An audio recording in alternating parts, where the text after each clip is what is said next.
नमस्कार, मी वीनास kitchen cooking with लव मध्ये आपले सर्वांचं मनापासून स्वागत आहे। तर आज मी बनवणार आहे 7 ते 8 दिवस टिकणारी मल्टीपर्पज ग्रेव्ही। हे ग्रेव्ही तुम्ही कुठल्याही भाजीसाठी वापरू शकता। तर आता रेसिपीला सुरुवात करूया। यासाठी मी 5 मीडियम साइजचे कांदे घेतलेले आहे व 2 मोठ्या साइजचे टमाटर घेतलेले आहे। त्या टमाटोला आपल्याला लांब आकारामध्ये कापून घ्यायचा आहे। तर तुम्ही याला बारीक सुद्धा कट करू शकता किंवा लांब सुद्धा कट करू शकता। तर आपल्याला या ठिकाणी लाल कलरचेच टोमॅटो वापरायचे आहे, पांढरे टोमॅटो वापरायचे नाही, नाहीतर ग्रेव्हीला छान असा कलर येत नाही। तर आता आपले हे टोमॅटो कट करून झालेले आहे। आता आपण कांदे सुद्धा कट करून घेऊया। तर मी कांदे सुद्धा मोठ्या आकारामध्येच लांब असे कट करून घेतलेले आहे। तर अगदी जाड आपल्याला कट करायचे नाही, पातळ स्लाइस आपल्याला याचे कट करायचे आहे, जेणेकरून ते छान असे आपल्याला भाजता येईल। जास्त जर जाड तुम्ही हे कांदे कट केले तर त्या ग्रेव्ही मध्ये कळवटपणा उतरतो, त्यामुळे आपल्याला थोडे बारीकच कट करायचे आहे। तर आता संपूर्ण कांदे आपले कट करून झालेले आहे। कांद्याचे प्रमाण थोडे जास्तच घ्यायचे आहे। तर कांदे कट करून झालेले आहे व टोमॅटो सुद्धा कट करून झालेले आहे। आता आपण ग्रेव्ही बनवायला घेऊया। त्यासाठी मी एका कढईमध्ये 5 ते 6 चमचे तेल घातलेले आहे। तेलाचे प्रमाण थोडे जास्तच घालायचे आहे, कारण आपल्याला ही ग्रेव्ही 7 ते 8 दिवस टिकवायची आहे। तेल जर कमी घातलं तर ग्रेव्ही जास्त दिवस टिकत नाही व छान अशी ती शिजत नाही। आता या तेलामध्ये कट केलेले आपण कांदे घालून घेतलेले आहे। आता हे कांदे आपल्याला छान असे हलकेसे ब्राउनिश कलर येईपर्यंत आपल्याला परतून घ्यायचे आहे। तर अगदी लो ते मीडियम फ्लेमवरच परतायचे आहे, अगदी हाय फ्लेमवर आपल्याला तळायचे नाही। तर यामध्ये आपल्याला 15 ते 20 काजू घालायचे आहेत, त्यामुळे या ग्रेव्हीला छान असा दाटसरपणा येतो। आपल्याला हे कांदे करपवायचे नाही, तर अगदी मऊसूद असे आपल्याला याला परतायचे आहे। तर आता कांदे छान असे ब्राउनिश झालेले आहे। आता यामध्ये घालायचं आहे टोमॅटो। तर टोमॅटोला सुद्धा छान असं पाणी सुटेपर्यंत आपल्याला याला परतायचं आहे। तर यावर झाकण ठेवून आपण 1 ते 2 मिनिटे याला शिजवून घेऊया, त्यामुळे टोमॅटो छान असे मऊसूद होईल। तर यामध्ये एक हिरवी मिरची सुद्धा घालायची आहे। तुमच्याकडे जर कोथिंबीरीची देठ उरलेली असेल तर ते सुद्धा तुम्ही यामध्ये घालू शकता। आता यावर झाकण ठेवून 1-2 ते 3 मिनिटे आपण याला शिजवून घेऊया। तोपर्यंत आपण यासाठी सुके मसाले घेऊया। तर मी या ठिकाणी 2 चमचे आलं लसणाची पेस्ट घेतलेली आहे। त्यानंतर 1 चमचा लाल मिरची पावडर घेतलेली आहे। जर जास्त तिखट नसेल तर थोडी जास्त घेतली तरीही चालेल। अर्धा चमचा हळद घेतलेली आहे।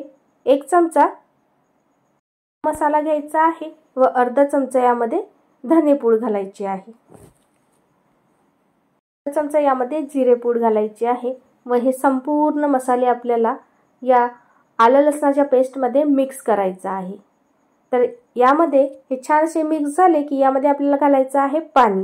तर आपल्याला यामध्ये अर्धी वाटी पाणी घालायचे आहे, जास्त पाणी घालायचं नाही, थोडंच पाणी घालायचं आहे, जेणेकरून हे मसाले या पाण्यामध्ये छान असे मिक्स होईल।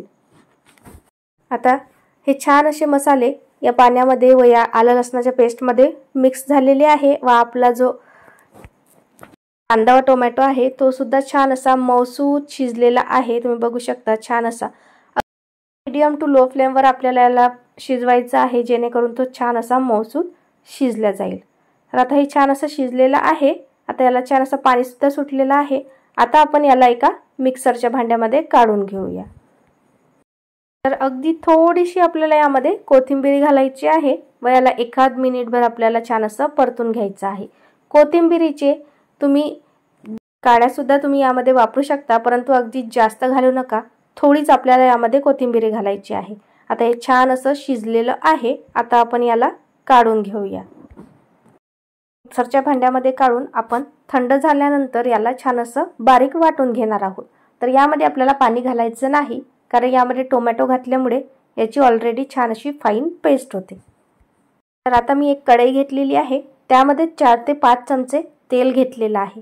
तेल छान गरम झालं की यामध्ये घालायचं आहे 1 तेजपान म्हणजेच तमालपत्र, त्यानंतर 1 दालचिनीचा तुकडा, 1 स्टार फूल, 2 ते 3 काळी मिरी 1 जावित्री, 2 ते 3 लवंग। तर आता आपल्याला हे संपूर्ण खडे मसाले थोडेसे या तेलामध्ये परतून घ्यायचे आहे व यामध्ये आपल्याला घालायचं आहे आलं लसूण व आपले जे सुके मसाले आहे त्याची जी आपण पेस्ट तयार करून घेतली होती ती आपल्याला घालायची आहे। गॅसची फ्लेम आपल्याला मीडियम करायची आहे, हाय किंवा लो फ्लेमवर आपल्याला याला परतायचं नाही। तर मीडियम फ्लेमवर छान असं तेल सुटेपर्यंत आपण याला परतून घेऊया। तर याला छान असं तेल सुटवण्यामध्ये आपण आलं लसूण घातलेलं आहे, तर ते आपल्याला छान असं या तेलामध्ये परतवायचं आहे। त्यामुळे याला तेल सुटेपर्यंत त्याला परतून घेऊया। तर आपली कांदा टोमॅटो व काजूची पेस्ट सुद्धा तयार आहे। छान अशी फाईन अशी वाटून घेतलेली आहे। तर थंड झाल्यानंतरच आपल्याला हे वाटायचं आहे व आपली आलं लसणाची जे आपण ग्रेव्ही तयार केलेली होती त्याला सुद्धा छान असं तेल सुटलेलं आहे। आता आपण हे कांदा व टोमॅटोची पेस्ट यामध्ये घालून घेणार आहोत व याला छान असं तेल सुटेपर्यंत परतायचं आहे। तर आता ही ग्रेव्ही बनवण्याकरता आपल्याला तेलाचे प्रमाण थोडे जास्तच वापरायचे आहे। त्यामुळे आपली ही जी ग्रेव्ही आहे ही जास्त काळ टिकण्यास मदत होते। तर आता यामध्ये आपल्याला चवीनुसार मीठ घालायचं आहे। तर तुम्ही बघू शकता थोडे याला छान असे बुडबुडे सुद्धा येत आहे व त्याला थोडं असं तेल सुद्धा सुटतं। तर आता या ग्रेव्हीवर झाकण ठेवून एक 5 ते 10 मिनिटं आपण याला लो फ्लेमवर शिजवून घेऊया। हाय फ्लेमवर शिजवायचं नाही, नाहीतर ते करपू शकते। तर आता 10 ते 15 मिनिटात तर तुम्ही बघू शकता याला किती छान असं तेल सुटलेलं आहे। जर तेलाचे प्रमाण तुम्हाला कमी वाटले तर यामध्ये आणखी तुम्ही तेल ॲड करू शकता। तर मस्त असं याला तेल सुटलेलं आहे, कलर सुद्धा खूप छान असा याला आलेला आहे। ग्रेव्ही सुद्धा तयार आहे। आता या ग्रेव्हीची भाजी कशी बनवायची ते बघूया। तर एका कढईमध्ये मी 2 चमचे तेल घेतलेलं आहे। यामध्ये आपल्याला घालायचा आहे बारीक चिरलेला कांदा। कांदा आपल्याला हलकासा फ्राय करायचा आहे, जास्त आपल्याला याला शिजवायचं नाही।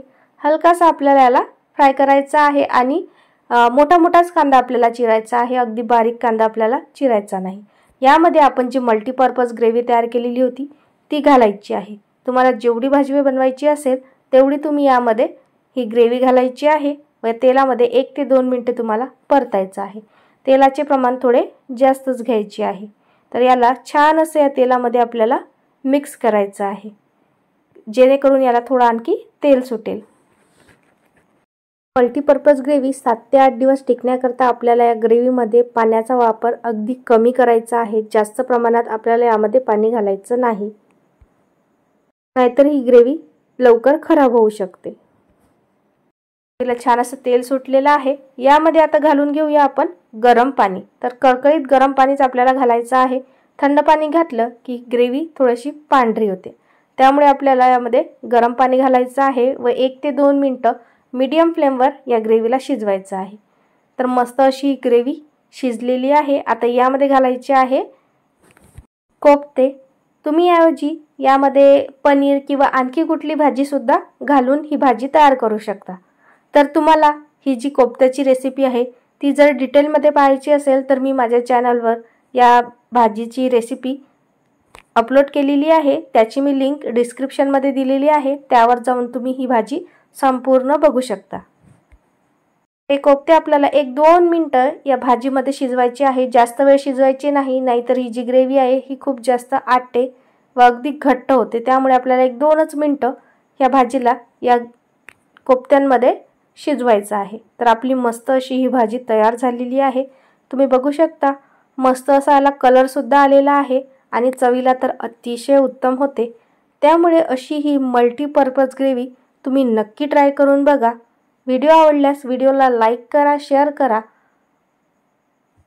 चॅनलवर नवीन असाल तर चॅनलला सबस्क्राईब करायला विसरू नका व बेल आयकॉनवर क्लिक करा, त्यामुळे तुम्हाला माझे चॅनलचे नोटिफिकेशन येतील व नवनवीन रेसिपी तुम्हाला पाहायला मिळेल।